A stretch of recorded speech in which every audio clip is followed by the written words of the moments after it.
Um,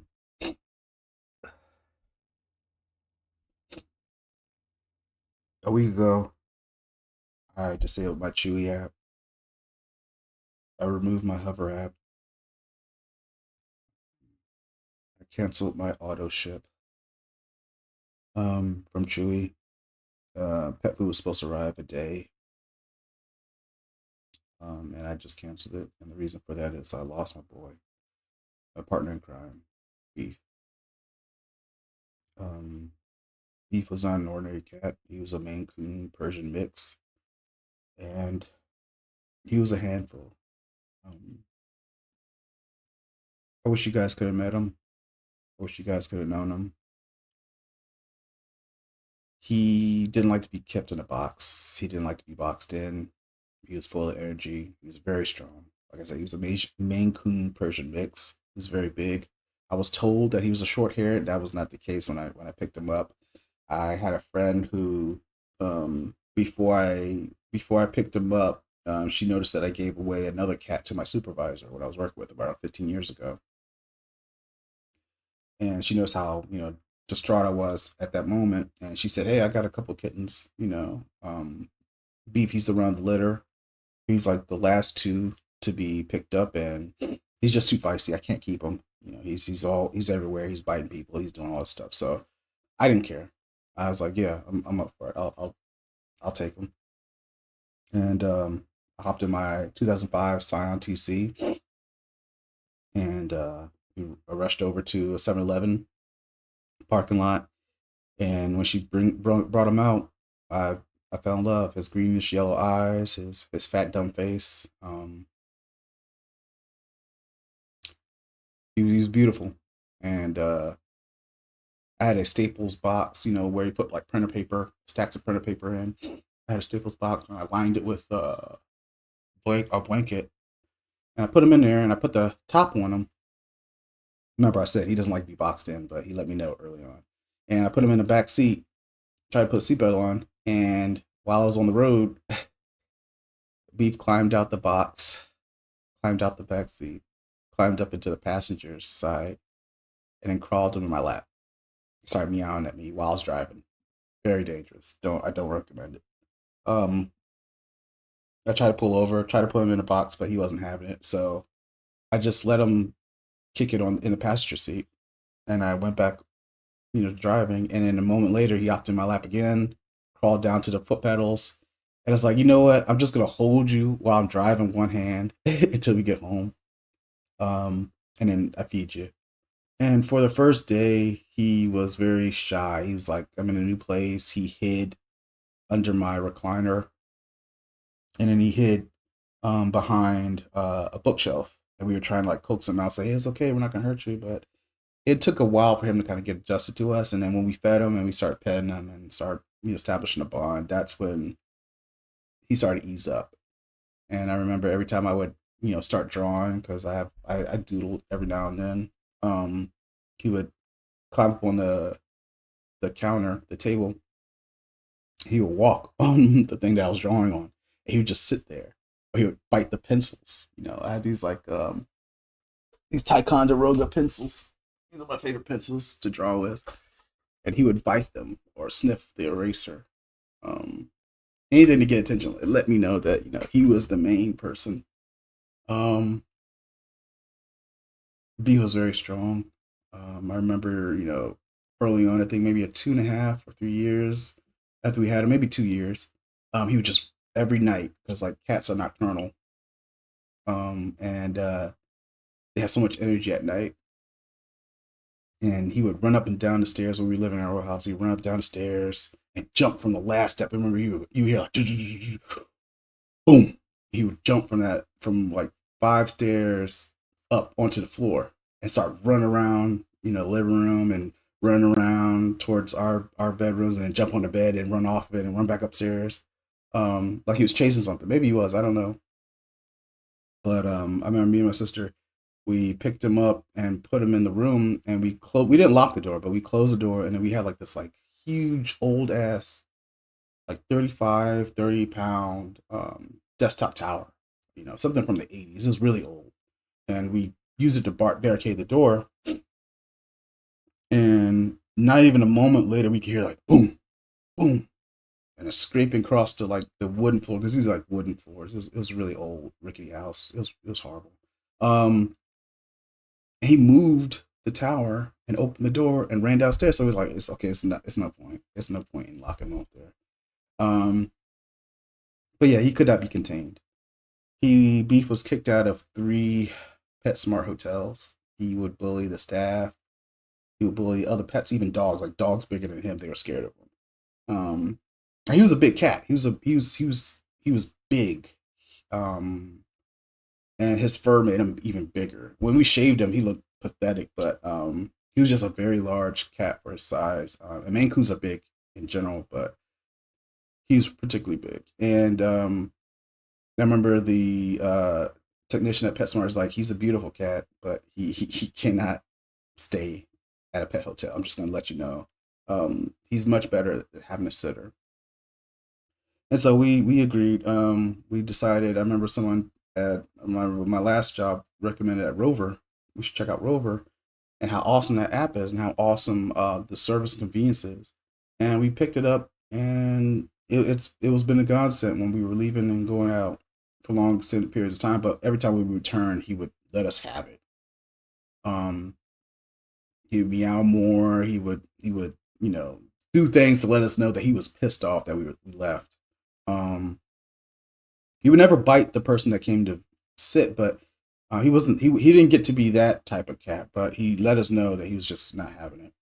And yeah, he was a very cat. He's a cat that was set in his ways, that did things on his time when he wanted them. And I talk about him as like a pet owner, as someone superior, but I was more of a servant to him. I he yelled at me. I jumped. I spoiled him. Um, I like seeing him happy. Me and my sister, we spoiled him. We gave him toys and stuff like that. He always liked plastics and cardboards and trash and stuff like that. He didn't like a lot of pet toys. He loved catnip up until like the last 2 months. He just wasn't really feeling it at that moment, but he loved catnip. He loved treats. He's just a really great all around cat, and we got him at a moment when we lost our mother, and that was a very dark time. The the silence in that home after she died, the way our family kind of split up after that time, without getting too personal, um, it was really rough for us. And he was there to kind of be a nice balm, be a nice conduit to pour our love into um, again. And I miss him. I miss his face. I miss the way that he would look at me when he knew that I was anxious or worried. He knew when I wasn't in the right headspace. He would come up to me. He would meow. He would nuzzle his beefy head on my leg, or to get scrunches to get me out of my own head. And we had this bond where we kind of knew what the other was saying, how the other was communicating. And he was the first person I saw when I woke up. He was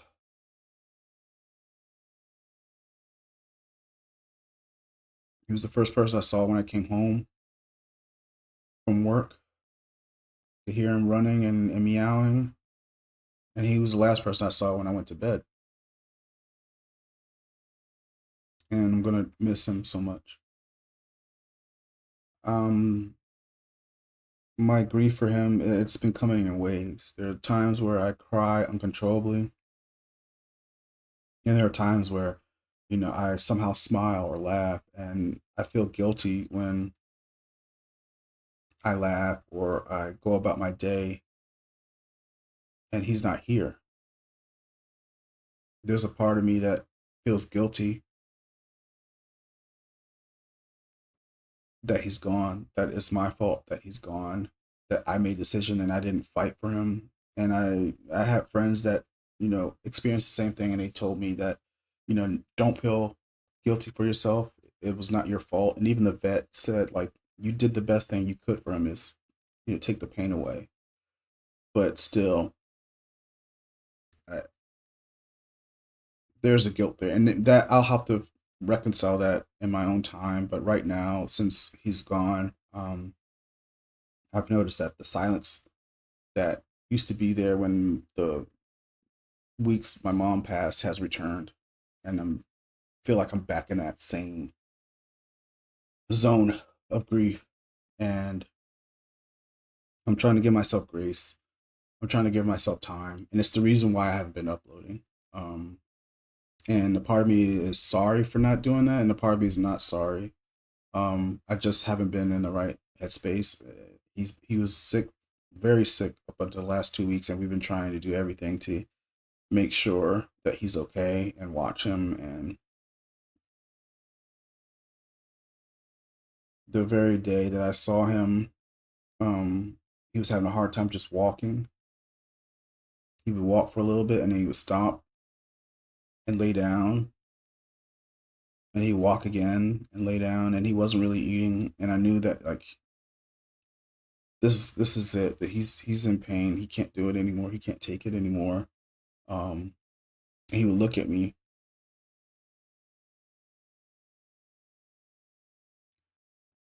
and so we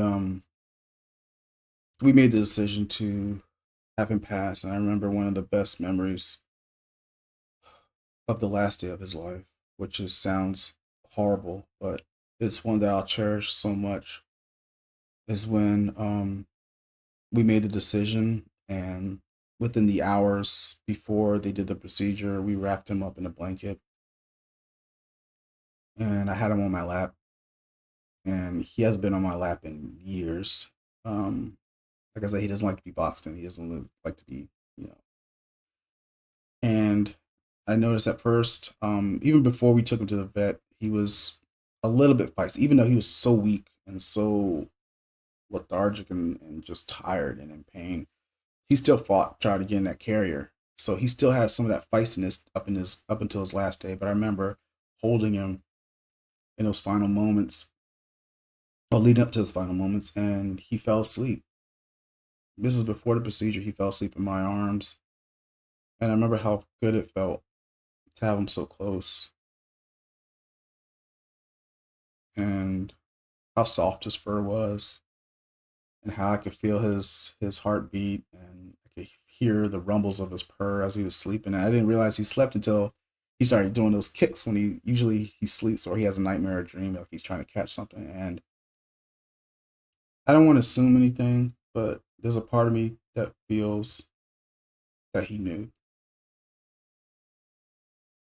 that leading up to those final moments he knew. And I just pray that he wasn't in pain. And I want this video um,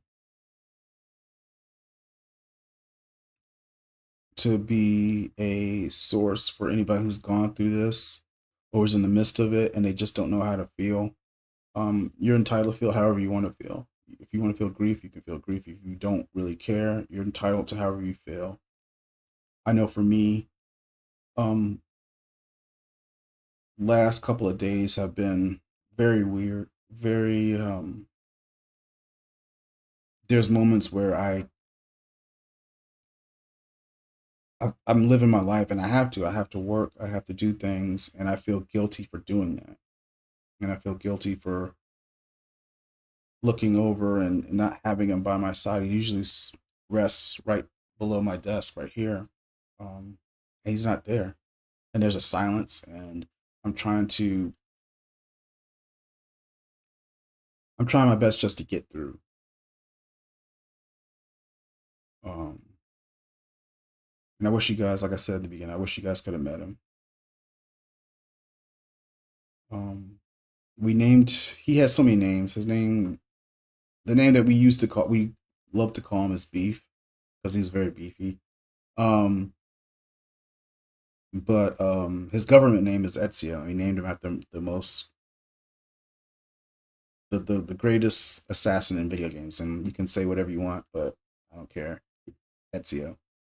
Um, And a lot of the vets, they didn't know how to say his name, Ezio, whatever. But the last vet that we took him to, she knew exactly who he was, why he was named after, and it was like, oh my god, dude. It's like, you know. But long story short, if you have somebody in your life, doesn't matter if they're a pet or a person, if they mean something to you, tell them that you love them. Tell them that you love them. Give them a hug them a little longer, because that individual that means a lot to you, that pet, that person, whomever, they're on loan from the universe. They're a gift to help you get through, and you never know when the universe is going to call them back. And I thank my stars that I was given a chance to meet and be a part of Beef's life, and he changed me for the better. I worked a little harder, and I know it's not the same as having like a kid. Some people may say it is. I don't know, but the pain that I feel feels like the same pain that I felt when I lost my mom. It's very deep. It's very sharp. The grief comes in waves. Sometimes, and there's a depression, and there's things like I can't focus, um, and there's a loss. There's a void of that person not here. There's a silence. There's a the silence is so loud sometimes. Um, so yeah. Um, I'll wrap up by saying I am working on new videos. I am still working on the Black Sails video, but I'm probably gonna do the George R. R. Martin uh, trick where I'm gonna kick that video down the road to infinitum whenever I feel like uploading that video. But in the meantime, I'm going to talk about the things that I want to talk about and get back in the swing of things. I know I said that before. I'll probably say it again. It's just the nature of the creative process for me, life in general. But I want to thank all those new subscribers that came up. Like I haven't uploaded anything. Thank you for all the new comments and stuff like that. I really appreciate it. Um, and I just want to let you know that stick with me.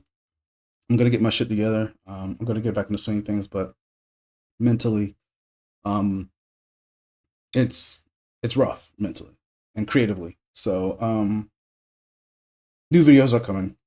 I can't give you a definitive date, but they're coming.